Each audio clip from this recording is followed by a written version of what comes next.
At Thanksgiving, my wife mocked me in front of her whole family, so I stood tall, took back my power, and shocked her instead.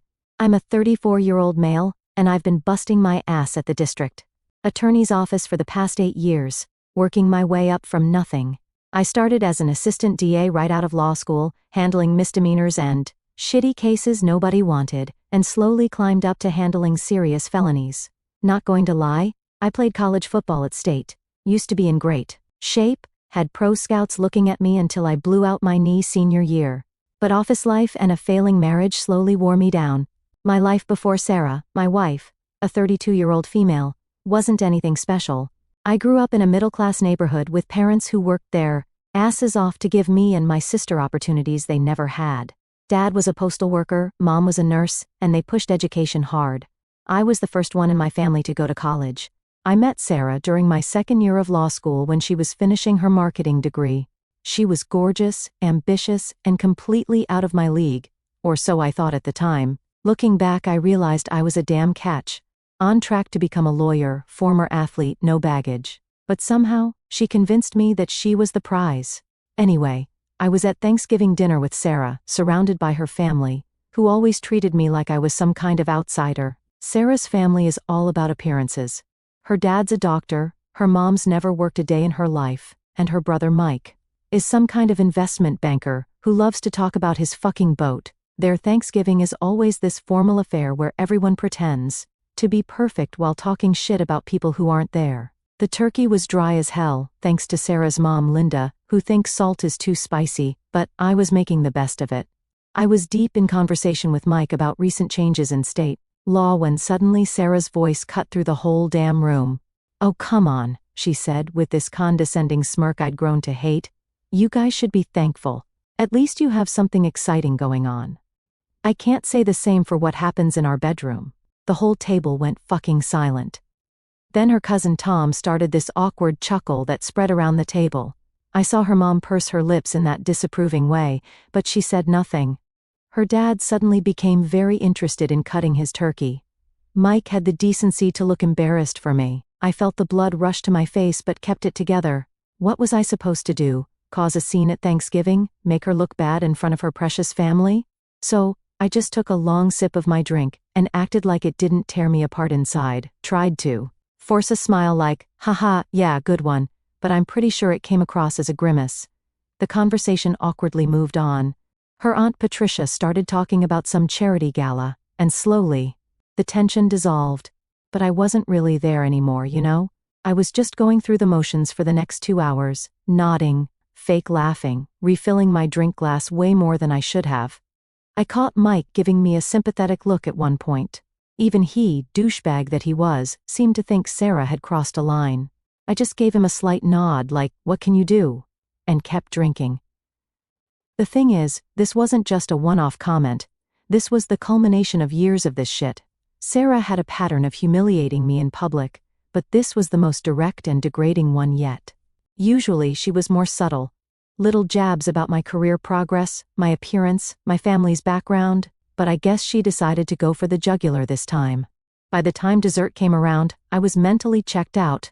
I remember staring at the pumpkin pie, thinking about how fucking miserable I was and wondering when exactly I had become this shell of a person who just took this kind of treatment. And something snapped in me that night, not in a dramatic, table-flipping way, more like a quiet realization that I wouldn't live like this anymore.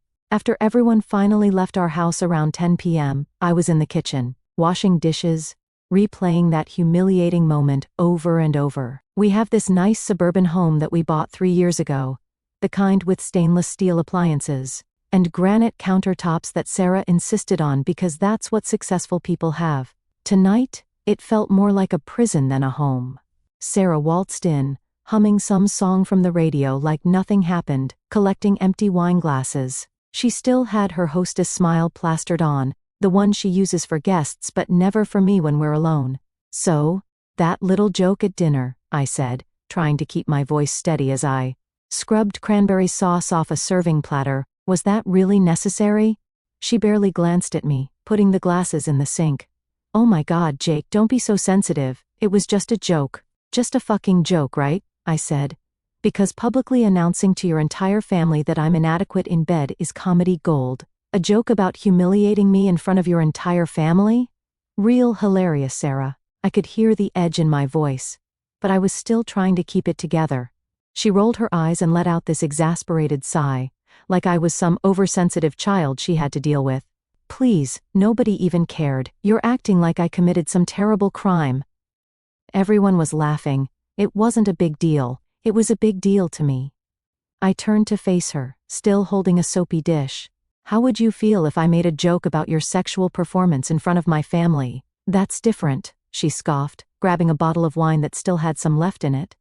How is that different? It just is. She poured herself another glass. And anyway, your family would never have a fancy enough dinner for that scenario to even happen. And there it was.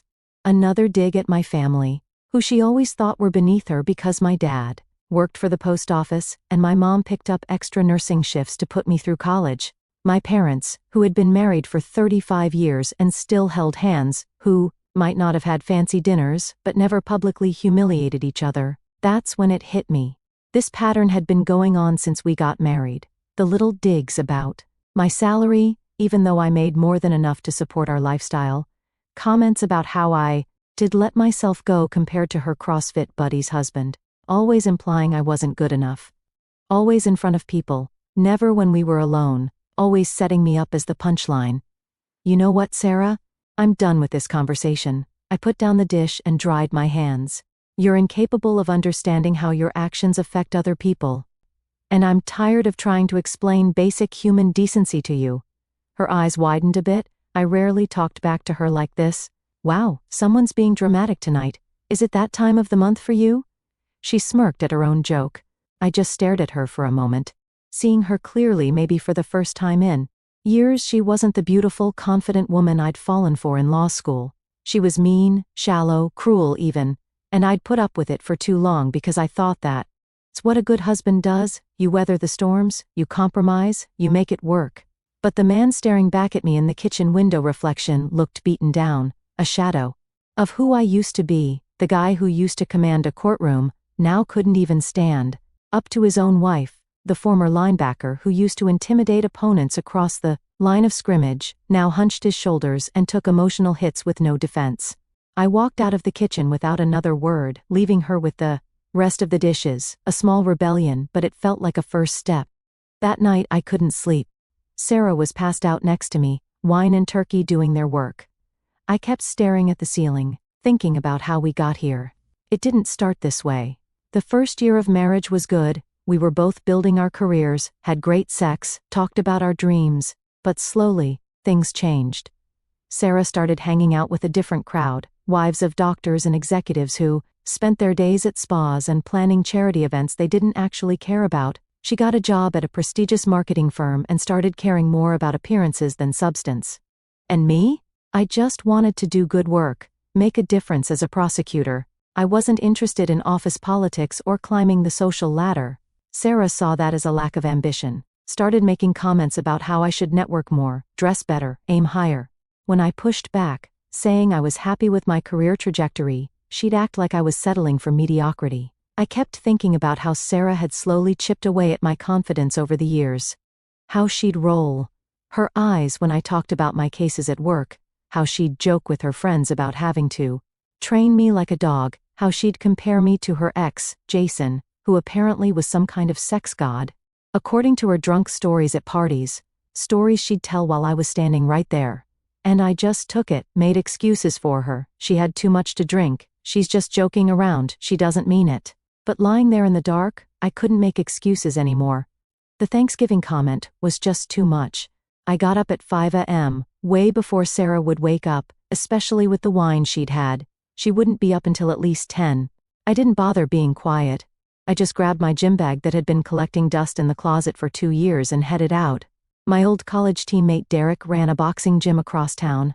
We'd been close during college. He was my linebacker partner, had my back on and off the field. After my knee injury ended my potential pro career, he'd been there for me, but we drifted apart after I got married. Sarah thought he was a bad influence because he was single and ran a lowbrow business. Her words. Last time I saw him was at a mutual friend's wedding 2 years ago where Sarah Had gotten drunk and made fun of his date's dress within earshot of everyone. The gym was in an industrial part of town, not fancy but real. Heavy bags hung from the ceiling, a ring in the center, weight racks along the wall. It smelled like sweat and determination. Walking in, I felt embarrassed. I used to bench 225 pounds for reps, used to have a six-pack, used to command respect when I walked into a room.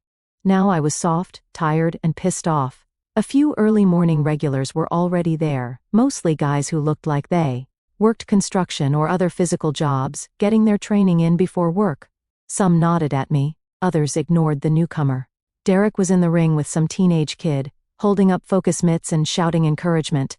He looked good, still built like a tank but with some gray in his beard now. He spotted me and did a double take. "Jake! Holy shit, man!" Derek called out, ducking between the ropes and jumping down from the ring. "Thought you died or your wife put you on house arrest." I forced a smile as he pulled me into a bear hug. Something like that. "Got time to help a has-been get back in shape?" Derek held me at arm's length, looking me up and down with a critical eye. I knew what he saw. I'd put on at least 40 pounds since college, most of it around my middle, my once broad shoulders now slumped forward. But there was no judgment in his eyes, just concern. "For you?" "Always, brother." He clasped my shoulder. "But what brought this on? Sarah finally give you permission to have a life again?" That comment hit deeper than he knew. "Something like that," I repeated, but there was an edge to my voice that made Derek raise an eyebrow. "All right then." He nodded, understanding without me having to explain. That was always our dynamic. He could read me better than most. "Let's get to work, go change, and we'll see what you remember." As I headed to the locker room, I caught a glimpse of myself in the mirror, dress shirt, straining at the buttons, dark circles under my eyes, a stranger looking back at me.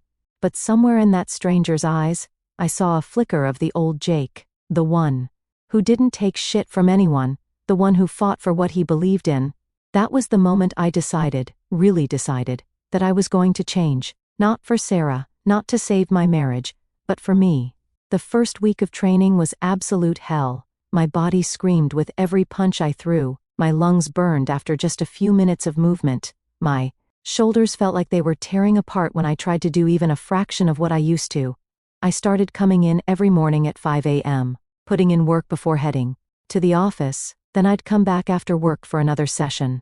The regulars started to recognize me, giving me nods of respect for the consistent effort.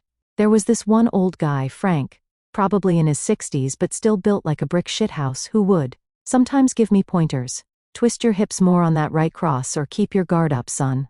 Derek hooked me up with a nutrition plan. "You're eating like shit, that's half your problem," he told me bluntly. "All that takeout and processed crap is making you soft." I cut out all the processed shit Sarah kept stocking our pantry with. Started meal prepping on Sundays, chicken, steak, fish, veggies. Sarah noticed but didn't say anything at first, just watched me with this confused look as I packed my lunches, instead of eating the takeout she'd order. "What are you doing?" she finally asked on the third Sunday of meal prep, as I was filling containers. "Making my lunches for the week," I said without looking up. "Since when do you cook?" "Since now." She hovered in the kitchen doorway. "Is this some kind of New Year's resolution or something?" It was early December. "Nope." She waited for me to elaborate, but I didn't. This was my new approach. Minimal engagement, no more long explanations, no more apologies for doing what I wanted, no more seeking her approval. After 3 weeks of consistent training and clean eating, I started seeing changes. My face looked less bloated, my clothes were a little looser, I had more energy. People at work commented that I seemed more focused, more assertive in court. One night, Sarah was waiting up when I got home around 9 p.m. She was sitting on the couch in the living room, still dressed in her work clothes, an empty wine glass on the coffee table. "Where have you been?" she asked, trying to sound casual, but I could hear the edge in her voice. "Out," I said, heading toward the stairs to shower. "With who?" "Friends." She laughed. That mean little laugh she does when she thinks she's caught you in a lie. "What friends?" "You don't have friends," she said, but the laugh died when she saw my face. I stopped at the bottom of the stairs and turned to her. "I do now," I said, and continued up to the bathroom. I heard her follow me upstairs, hovering outside the bathroom door as I stripped off my gym clothes. "You've been acting weird for weeks, Jake." Going to the gym, cooking your own food, staying out late. What's going on? I turned on the shower. Nothing's going on. I'm just making some changes. What kind of changes? Why? I looked at her directly, perhaps the first time in months I'd really held eye contact with her. Because I want to. She blinked, surprised by the directness. Is this because of what I said at Thanksgiving? Are you still upset about that? I'm not upset about anything, I said calmly. I'm just living my life. But Sarah, I need to shower. It's been a long day. I closed the bathroom door in her face. Another first. Usually I'd leave it open, let her come and go as she pleased, let her continue the conversation while I showered. Not anymore. I needed boundaries, and I was finally setting them. Later that night. She tried to initiate sex for the first time in months. I declined, saying I was tired from training. The look of shock on her face was almost comical. She wasn't used to rejection. Are you serious right now? She asked, propping herself up on an elbow. Yeah, I'm beat. Good night. I turned away from her and fell asleep almost immediately, the exhaustion from the day's workout pulling me under. About 6 weeks into my new routine, I was down 25 pounds of fat, had put on some serious muscle, and was starting to look like my old self again. More importantly, I was starting to feel like my old self, confident, focused, in control. The changes weren't just physical. I found myself speaking up more at work, challenging senior attorneys when I disagreed with their approach to a case, offering my own strategies instead of just following orders. I reconnected with old friends from law school and college, guys I'd drifted away from because Sarah had always found them boring or beneath us. Christmas came and went. We did the obligatory family visits, but I kept emotional distance the whole time. When Sarah's mom made some passive-aggressive comment about my new appearance, I hope you're not getting too obsessed with the gym, Jake. Narcissism isn't attractive. I just smiled and said, thanks for your concern, Linda, and walked away to chat with Mike instead of stewing in silent resentment like I would have before. I came home from a session with Derek one Saturday morning in January, and Sarah was in the kitchen making coffee. She turned and actually did a double take. Jesus, Jake, you look different. I grabbed a protein shake from the fridge. Yeah. She waited for more, but I didn't give it to her. That was our new dynamic. She'd fish for information, and I'd give her the bare minimum. It was driving her fucking crazy. She leaned against the counter, coffee mug in hand, studying me. The guys at the office must be giving you shit for getting so fit. I shrugged. Not really. Most of them have asked me for workout tips actually. Oh. She seemed disappointed that there wasn't some negative consequence to my transformation. Well, some of the girls are coming over tonight for wine. You should join us. Translation, she wanted to show off the new me to her friends. Probably spin some bullshit story about how she encouraged me to get in shape, how it was her idea, take credit for my hard work, just like she always did. Can't. Going to the Alvarez fight with Derek and the guys. Her face fell. You didn't tell me about that. Didn't know I needed permission, I said, heading upstairs to shower.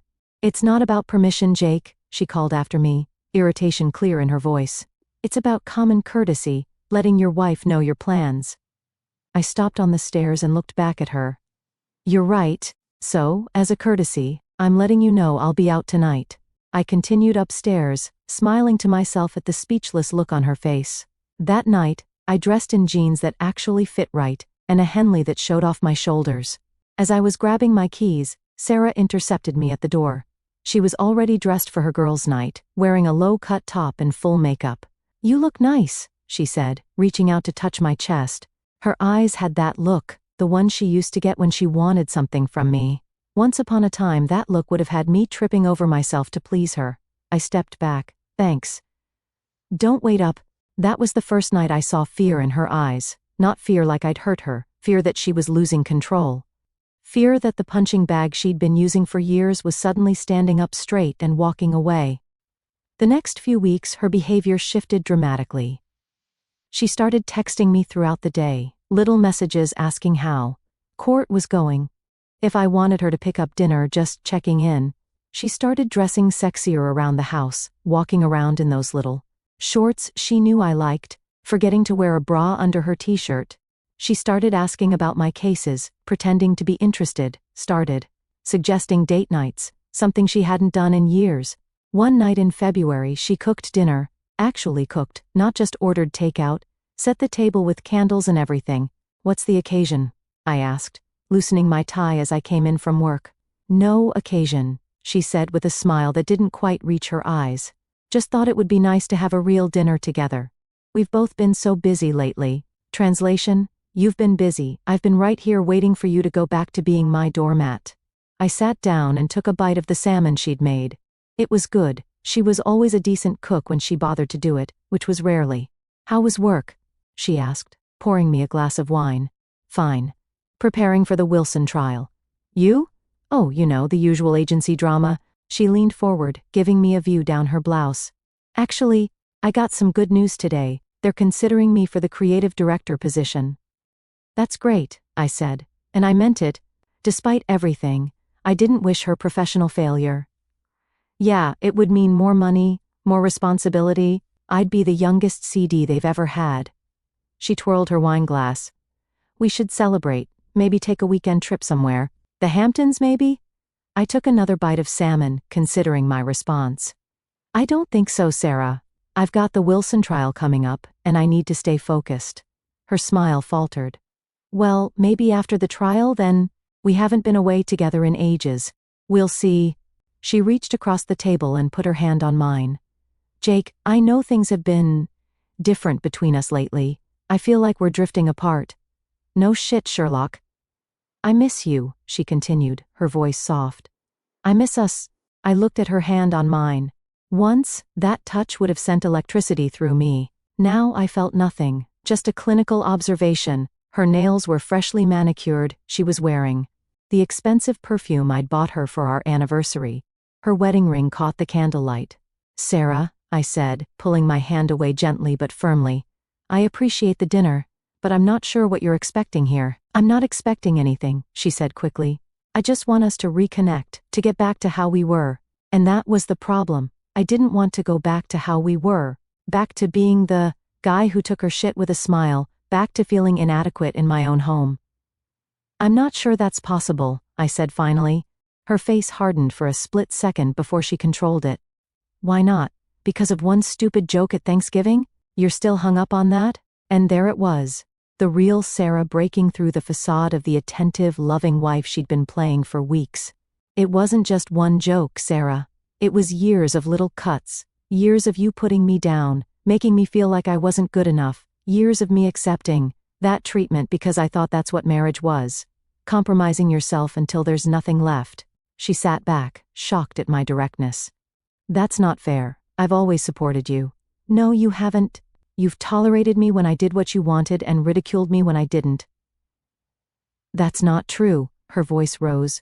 I've stood by you when you settled for being just another prosecutor instead of aiming higher. I've introduced you to people who could help your career.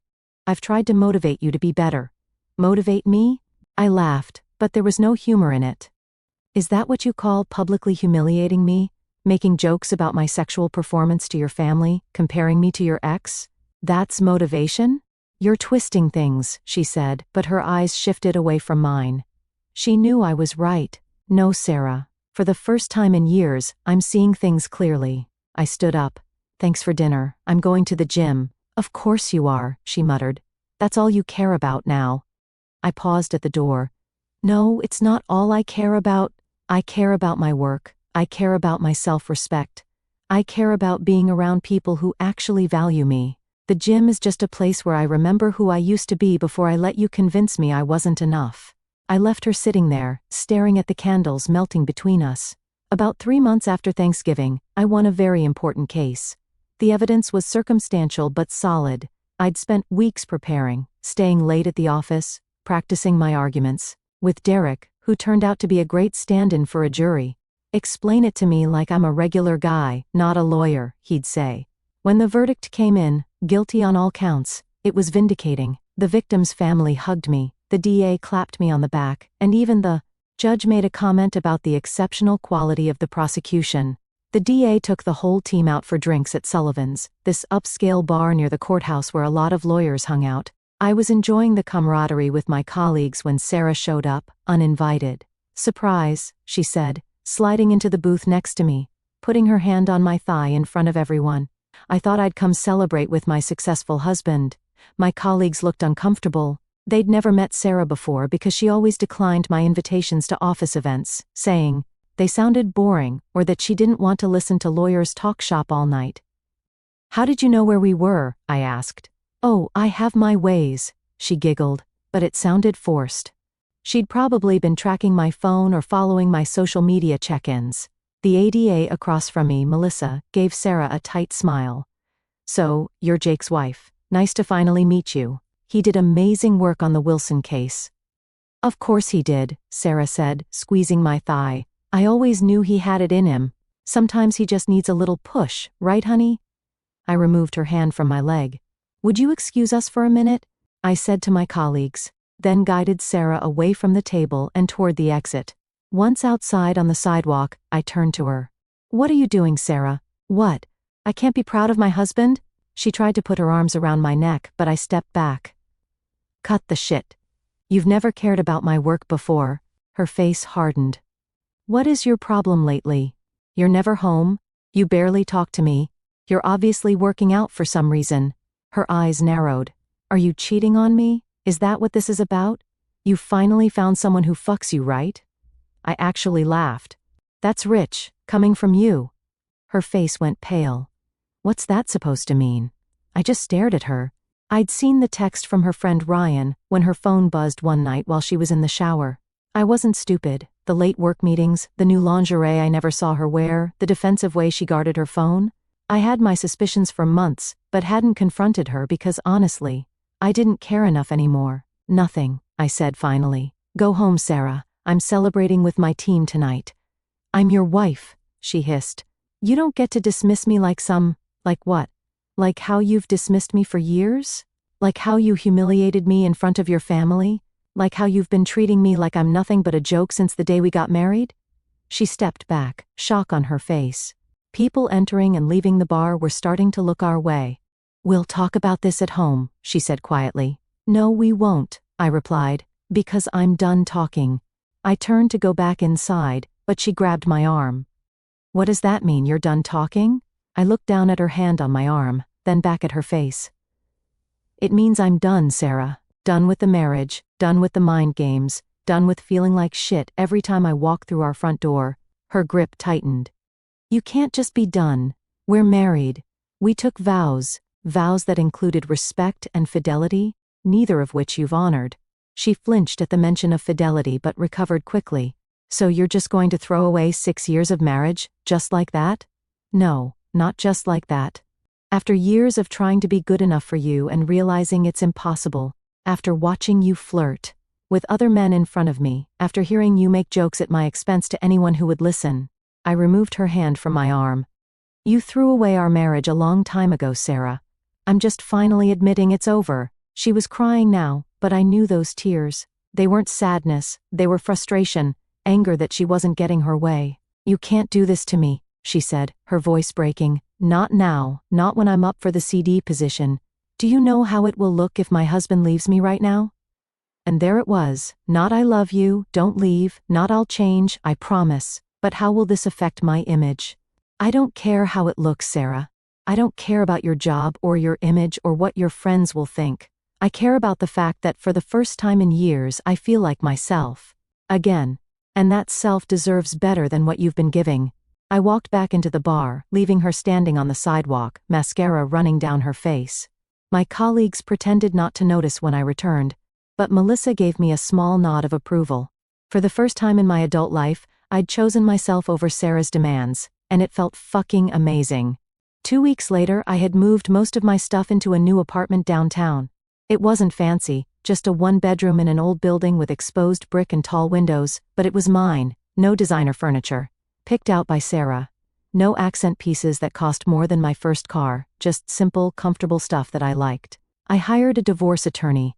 Not someone from my office, but a guy Derek knew who specialized in cases where one spouse had significantly more assets than the other. Sarah had a trust fund I'd never touched, and family money that had paid for our down payment. I wanted a clean break, not a cent more than I was entitled to. Sarah had been in full panic mode, alternating between rage, tears, and desperate attempts to seduce me back. Nothing worked. I'd filed for divorce, and her world was crumbling. She tried everything, showing up at my apartment unannounced. I never let her in, sending me lingerie pics at 2 a.m. I blocked her number except for necessary divorce communications, even trying to get mutual friends to intervene. They mostly sided with me after hearing my side of the story. "You're making a mistake," she said the one time I agreed to meet her for coffee to discuss logistics. We were at a neutral location, a Starbucks halfway between our house, well, her house now, and my apartment. "We can go to counseling. I can change." "It's too late for that," I said, sliding a folder with my proposed division of assets across the table. "I think you'll find this fair. Not asking for alimony despite the income disparity. I just want my personal belongings and my half of our joint savings." She ignored the folder. "Is there someone else? Is that what this is about?" "No," I said honestly. "This is about me finally respecting myself enough to walk away from someone who doesn't respect me." "That's not true. I respect you. You have a funny way of showing it." She tried to take my hand, but I pulled back. "Jake, please, I love you. I know I've made mistakes, but everyone does. No marriage is perfect. I don't need perfect, Sarah. I just need basic decency, and you've shown me repeatedly that you're not capable of that." She started crying then. Not the fake tears from before, but real ones. Part of me felt bad for her, but then I remembered all the times she'd made me feel small, insignificant, worthless. My sympathy had its limits. "Just look at the proposal," I said, standing up. "Have your lawyer contact mine if you have any questions." I walked out, feeling lighter with every step. Sarah kept calling, kept texting, kept begging, for help, for money, for connections, for anything. I ignored most of it, only responding when it was directly related to the divorce proceedings. "Please, Jake, I can't make the mortgage payment this month," she texted in March. "Sell the house," I replied. "It's too big for one person anyway. My parents won't help me. They say I made my bed, and now I have to lie in it." "Sounds like good advice. How can you be so cold after everything we've been through?" I thought about that one before answering. "I'm not being cold, Sarah. I'm being fair. You made choices. Those choices had consequences. I'm not responsible for fixing the problems you created. I thought you loved me. Once I did, but you made it impossible to keep loving you." She didn't have a response for that. The last time I saw her was at the divorce proceedings in April, 4 months. After Thanksgiving, 4 months that had changed my life completely. She looked terrible. Had lost weight, but not in a healthy way. Dark circles under her eyes, hair dull, designer clothes replaced by something off the rack. She tried to approach me afterward in the courthouse hallway. "Jake, please, I have nothing left. I lost my job, my friends, I might lose the house. I need help." I looked at her for a long moment. "Like you helped me when I was down? Like you built me up instead of tearing me down for laughs?" "I know I was wrong. I'm sorry. What more do you want me to say?" "Nothing," I said simply. "I don't want you to say anything. I don't want anything from you at all." "So that's it? 6 years of marriage, and you're just done with me?" "Yes." I had no more anger, no more hurt, just a calm certainty that I was doing the right thing. "Goodbye, Sarah." As I walked away, Derek was waiting by my car. He'd come for moral support, had been my rock through the whole process. "All good, brother?" he asked, eyeing Sarah, who was still watching from the courthouse steps. "Yeah," I said, feeling the weight finally lift completely. "All good." We headed to the gym. I had a new trainee waiting for me, some guy going through a rough divorce who needed to find himself again. Funny how life works out sometimes. 3 months later, I was officially divorced. Sarah had finally accepted the inevitable and signed the papers without further drama.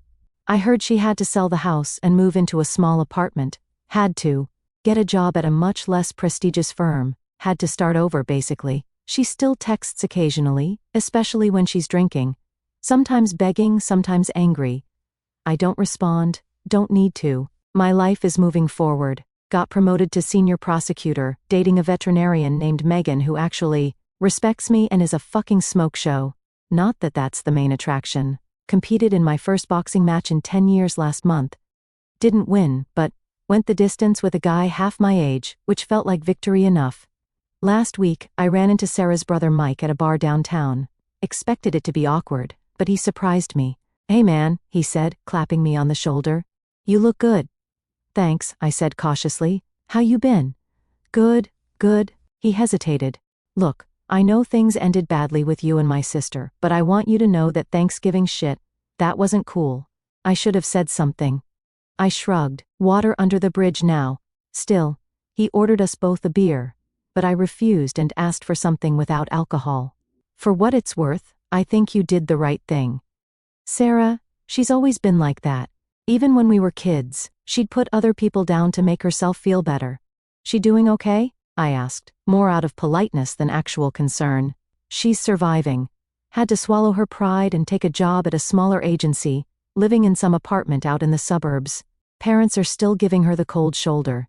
He took a sip of his drink, but, honestly, maybe it's good for her. She's never had to face consequences before.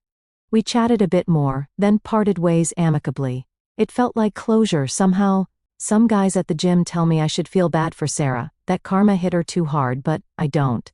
You reap what you sow in this life. She spent years tearing me down, and when I finally stood up and walked away, her whole carefully constructed world fell apart. That's not on me.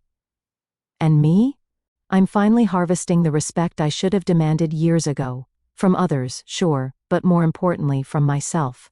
So, if you're in a relationship where someone makes you feel small, where they use you as a punchline, where they slowly chip away at your self-worth, know that you can walk away. It won't be easy, it won't happen overnight. But on the other side of that hard decision is a life where you recognize your own value, and no joke, no matter how many people laugh at it, is worth sacrificing that.